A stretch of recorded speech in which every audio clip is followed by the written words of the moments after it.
একজন অভিজ্ঞ মিস্ত্রি হওয়া এত সহজ না। মিস্ত্রির কাজের ফিনিশিং এবং কোয়ালিটি মানসম্মত হতে হবে, তাহলে সে মিস্ত্রি ভালো।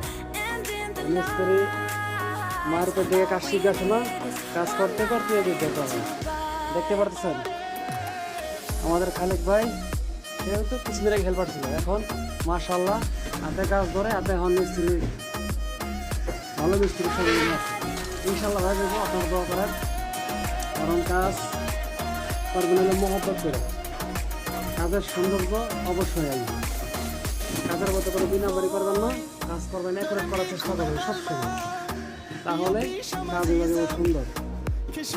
সিলিং মাত্র দেখতে পাচ্ছেন বস, একদম একুরেট সিলিংটাও মাশাআল্লাহ চমৎকার হবে। আপনার একটা সিলিং করবে না আমাদের